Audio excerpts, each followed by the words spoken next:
Hi there.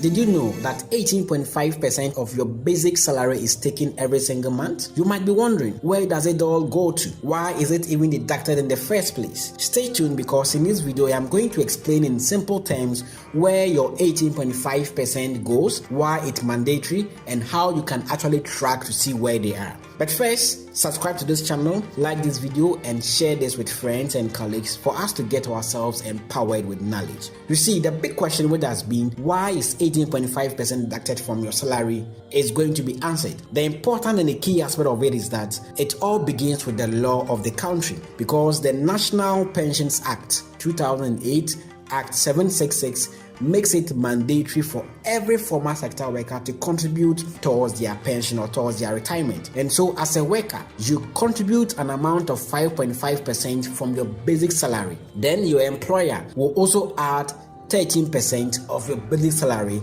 making it a total of 18.5%. So let me run you through what the Act says. So we go straight forward to the Pensions Act 2008, Act 766, Section 3, Part 1. And it says, an employer of an establishment shall deduct from the salary of every worker in the establishment immediately at the end of the month. Note the key word, it is deduct. So it says a worker's contribution of an amount equal to 5.5% of the worker's salary for the period, irrespective of whether or not the salary is actually paid to the worker. So what it means is that the Part 1 is saying that at the end of every month, every establishment will deduct 5.5% of your basic salary, whether you've received your salary or not. That amount of money must be deducted. Now you move to the Part 2, and the Part 2 says that an employer of an establishment shall pay. So the Part 1 mentioned shall deduct, and the Part 2 here is saying shall pay for each month in respect of each worker an employee's contribution of an amount equal to 13% of worker salary during the month. Now let's go to the Part 3. The Part 3 is saying that out of the total contribution of 18.5%, an employer shall within 14 days from the end of each month transfer the following remittances to mandatory schemes on behalf of each worker. So now we know that this is the law that makes it mandatory for such an amount of money to be taken from us. So let's get a distinction. So first of all,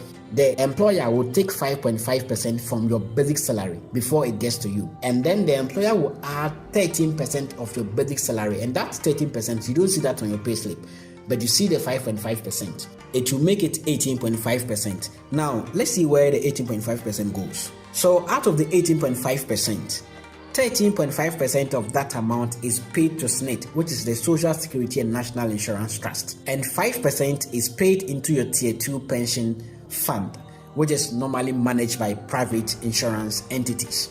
But you might be thinking that all the 13.5% goes to SSNIT. No. Out of the 13.5%, SSNIT will automatically push 2.5% to National Health Insurance Authority. That will cover your national health insurance, meaning that if you were a contributor, you are not supposed to pay NHIS again. That is why in recent years you realize that SSNIT contributors don't pay to renew their insurance. So if you are a nurse or midwife, a teacher, a banker or an accountant, and you pay money to renew your insurance every year, take note, you are not supposed to pay. So you have to quickly get in touch with SSNIT. Try to link your Ghana card to your insurance ID, and that will be taken care of. Now, we understand that out of 13.5%, you give 2.5% to insurance, which means you are now left with 11%. So 11% is what will be with SSNIT. And SSNIT will take that to take care of your monthly payment when you retire. Then 5% out of that 18% will be sent to the Tier 2 to give you a lump sum payment when you go on retirement. I'm sure you might be wondering, what is Tier 2? What is it all about? You see, before 2008, SSNIT was the sole manager of all retirement or all pension funds. But there was a reform that resulted in the formation of what we call the 3-tier system, which meant that we now have Tier 1, Tier 2, and Tier 3. The Tier 1 is mandatory. The Tier 2 is mandatory.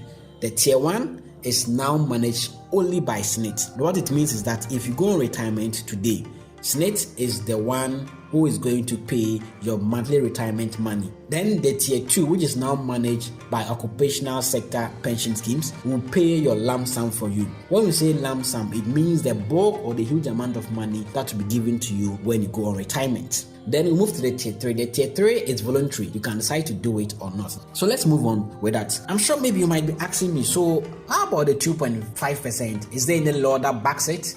Yes, there is a law that backs it. It's the same Pension Act. If you go to section 63 part 4, it says, out of the total contribution of 13.5% received on behalf of each member, 2.5% shall be deducted and transferred to National Health Insurance Fund. All these deductions are mandated by law, and so we have to make those contributions. So now I believe you know where your 18.5% goes, and now you have an idea that at the end of every month, some amount of money of yours, that's about 18.5%, is going somewhere, and they are all heading towards your retirement. Now, the big question is, why is pension mandatory in Ghana?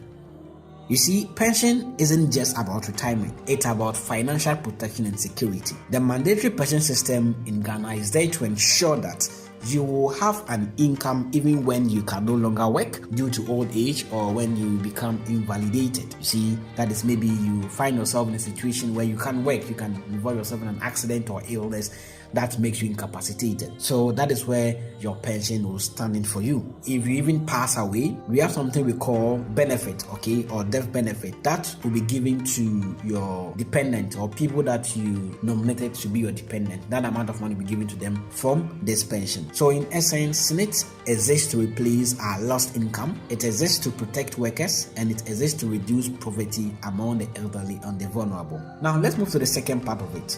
So how can I trace all this amount of money? So first off, with SSNIT, you can check your SSNIT fund by calling SSNIT on 030-2611-622. 030-2611-622. You have to call them within Mondays and Fridays from 8:30 to somewhere around 4:30 or 5. When you call them, just explain to them that you want to be able to get access to your SSNIT contribution report. So ask of your email. So before you call them, ensure you have your email available so that they'll be able to get your email and they will send your report to you. So every quarter or every 6 months, SSNIT will be sending your report on your SSNIT balance. So you need to check that. With the tier 2, I'll be making a video on how you can check your tier 2. So please subscribe to the channel and stay tuned for that. And then with the tier 3, like I said, that one is voluntary. And so if you're a member of JRNMA, I have a video on how you can check your JRNMA Nurses Fund, which is the tier 3. You can check that as well.